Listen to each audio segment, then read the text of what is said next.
let's speak to the Labour MP for Aberavon, Stephen Kinnock, who supports what's described as the Norway Plus option. Stephen, hello, welcome to the programme. Hello, good evening. You're very familiar with the Norway Plus option. Can you just explain it in a nutshell to our listeners? Yeah, so in a nutshell, our proposal is that we would change the political declaration on the future relationship to make it absolutely clear that when we leave the EU, we would go into the European Economic Area. The European Economic Area is basically the single market, but it's a single market that's between the EU and countries like Norway, Iceland and Liechtenstein. So it basically is a full economic partnership, but you're out of the political institutions, you're not part of the political project, and we think that reflects the 52-48 mandate, which is a mandate to move house but stay in the same neighbourhood. It would deal with the Irish backstop issue, that wouldn't be required. It addresses concerns on free movement of labour because there's an emergency brake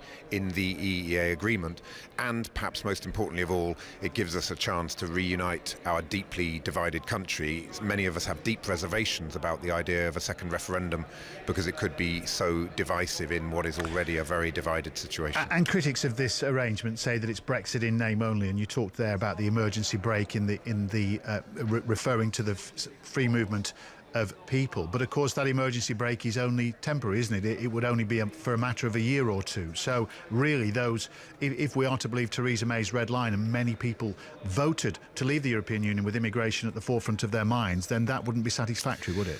Well, actually, Articles 112 and 113 of the EEA agreement enable an emergency brake under 112, and then under 113, a conference is called between the country that's pulled the brake and the European Union to find a permanent solution. And that permanent solution, it could well be something like industry-by-industry quotas or even regional quotas, some permanent solution. Has there been a precedent for that? Has that happened anywhere else? If Switzerland had voted to join the EEA in 1993, it would have been given the right to invoke Article 112 immediately. I'm not saying at all that this is something that is taken lightly, and of course the EU would have the right to take retaliatory measures if an agreement couldn't be found under Article 113.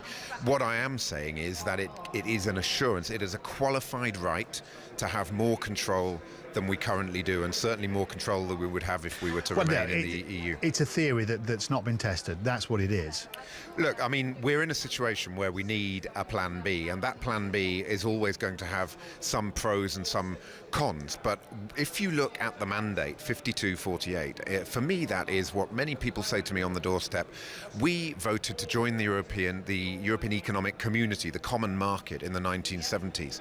And then somewhere along the line, the EU, with its deeper political integration, became something we didn't vote for. We want to go back to having a frictionless, stable trading relationship with the EU, and Common Market 2.0, our proposal, would deliver that. But just finally, for those who want Brexit, Norway, for example, pays £740 million a year, don't they, to be part of the EEA and EFTA? And so you'd have the United Kingdom paying huge sums of money to the European Union, have no say on any of the rules, and you would still have free movement of people. So that's about as far removed from Brexit as it's possible to be. So on the money, it would be about half what we currently pay on a per capita basis. And on the rules, it would be, you've got the EEA Joint Committee, the EFTA Court, the EFTA Surveillance Authority. They are all very distinct to the EU.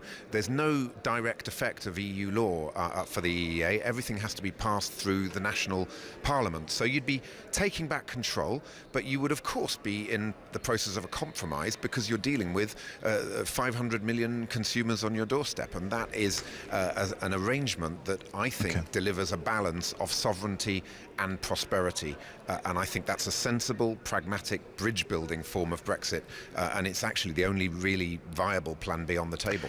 Stephen Kinnock, thank you.